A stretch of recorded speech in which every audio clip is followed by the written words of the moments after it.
Hey guys, haven't done a live in a while, and I thought I'd come over here and share some of our cool games that we've had, cool stories that we always share. Um, so this one is specifically to do with building focus, concentration, um, being able to understand cause and effect, and what that does, and how that prepares our children for the future, right? And one of a great thing that I saw that happened to us a while, just maybe last week or a week and a half ago. Arya and I have been learning about rivers and the way they work, how they use current in order to continue a flow, right? And then a lot of things that also come with rivers and rocks and so forth. But specifically, we went to this water park, and we got to go in the lazy river and stuff. But in the middle, they have this sort of like a water playground with the slides. And if some of you have gone to water parks, you guys have seen that. There's these cool slides and so forth. And in this particular one, they also had like a trellis, sort of like a water table, where in a post that I did about learning about rivers, I put a picture of it. It's this like yellow three-piece thing where there's sort of like a waterfall coming and putting the water into one, and then that one goes into another, and then that one goes into another. So when we went there, I went there for a specific purpose, and that was to see and feel physically the current of a river in a safe way, because she is 4, so I'm not going to put her in a current in a real river. So I knew this was safe, and it was fun. So when we saw this, she specifically asked to bring 2 toys, and one was a bean bag about this big, and then a ball. It was like a little plastic ball, but it was sort of like weightless, right? So it didn't weigh that much. They were both about the same size. So when she saw this, and she saw what this trellis was doing, pushing the water through, she said, "Hey, can we go get my toys? Because I want to play with this." And so we went and we grabbed the beanbag and we grabbed the ball. So she put the beanbag and the ball in there, and she would see how the current, as it's pushing through because the water keeps flowing and the flow is happening, the ball and the beanbag will be pushed to the next one, and then that would cause for the next one to go through and then eventually fall into the little pool. And she was having so much fun doing this. Now, when we got there, usually she'll want to play with other kids, but this time she was like, "No, I really want to play with you, and I want to do this with you." So I didn't, so I was like, "All right, cool." So she's having this, and she's having so much fun, and she's like waiting, and so she starts noticing that the beanbag is heavier, and it takes longer for it to be pushed by the current, right? So like a rock would. Over time it gets pushed, but the process takes time. So she would do the ball, and she'll see how the ball would just shoot out and then go, and then she'll see how the beanbag would take longer, but she would wait, and she would just sit there and patiently wait until the beanbag would make it to the second one, and then the third one, and then finally to the water. And this was fun for her because she understood the process. She had already integrated the vocabulary within her of river, flow, force, current. So it was really cool because she had the patience, and she actually understood what was happening. She had the knowing understanding that, hey, I don't have to make this beanbag move. It will move over time. And the reason why it will move over time is because blah, blah, blah. And so then she's 4, right? So all these kids are running wild, right? Just playing and playing and playing. And you'll see a kid come, of all ages, and they'll come and they'll stop and they'll look, and then they'll like start just come over wanting to do it, and then she'll say, "Hey, do you want to play? You want to do this?" And then she'll start explaining to them what is happening, but none of them really were interested on what was happening. They just like, okay, I see this thing and it's moving.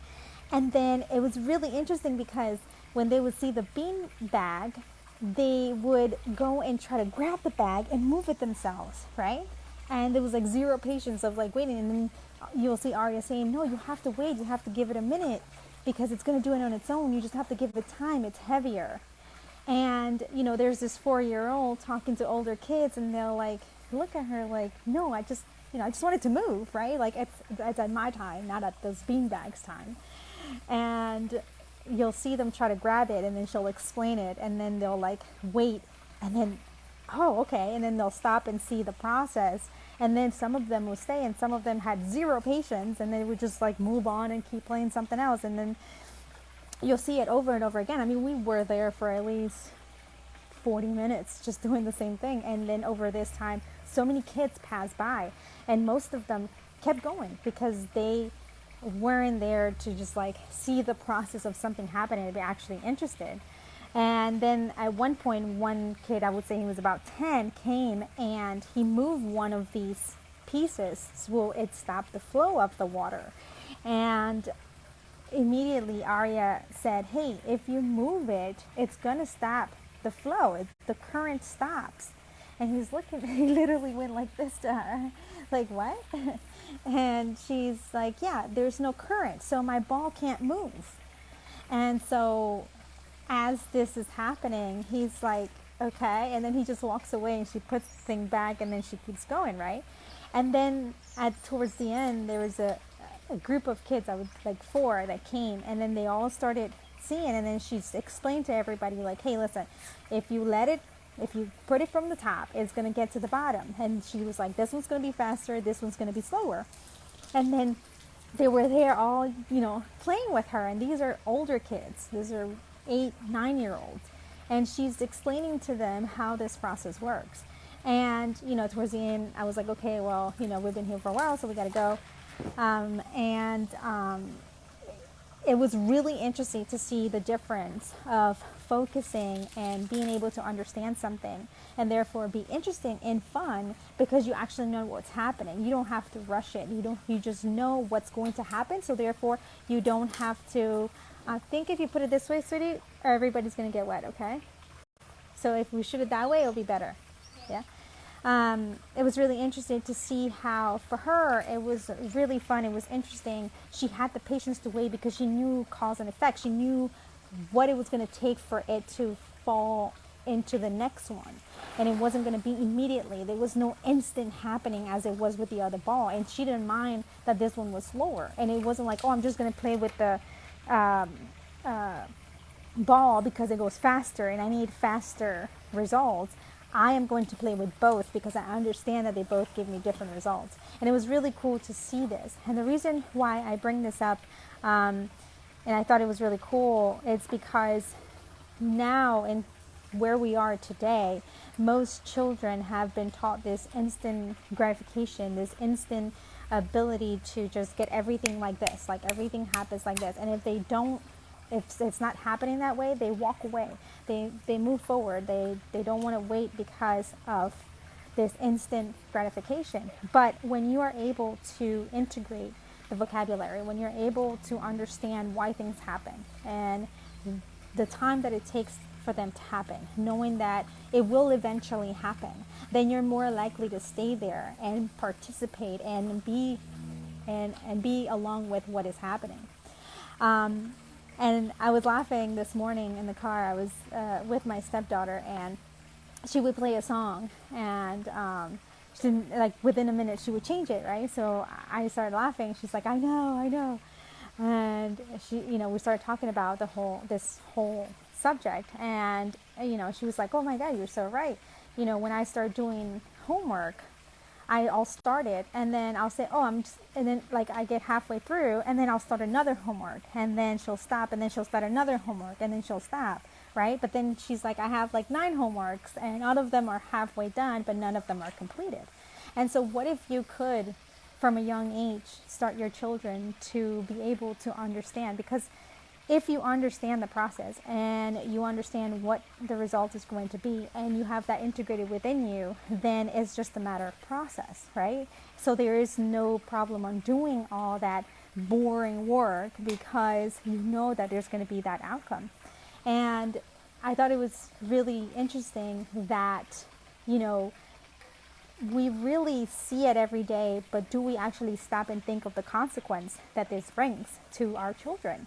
Because that then ends up translating to adulthood. You have a job and you have to do this boring thing because you have to do the same thing every day. Or even better, you want your child to be a business owner where they have their own income coming in, and that takes time. That doesn't happen overnight. That takes focus. It takes concentration. It takes persistence. It takes doing the same thing every day and pushing yourself every day.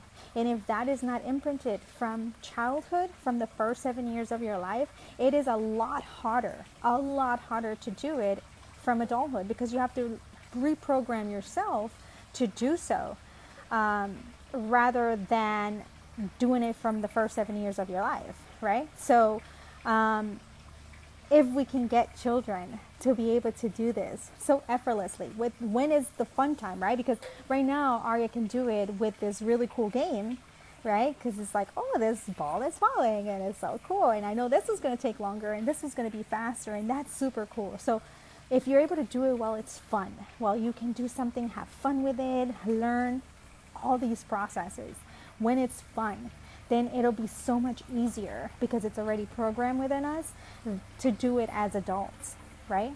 And the way we do it is we use technotutor every day, no matter what. We use technotutor. We integrate vocabulary. And if you don't know what that is, reach out to me and I'll be more than happy to talk to you about it. But we can set our kids up to do this now. It's important to be able to focus. It's important to be able to build that concentration. It's important to know that, things take time. And over time, consistency will give me a result. And I don't know if somebody's cutting the grass. You may not be able to hear me. But anyways, I really wanted to share this. Again, if this is something that you want your children to do, you want your children to be a part of, then reach out, because right now is the time, right? Not when they're adults, not when they are fully grown and they don't know what to do yesterday and how to do it. Anyways. Every time I'm scared when the thing comes out. What do you mean, the guys? Yeah, I'm going to bring you out now. Okay, guys. See you later. Bye.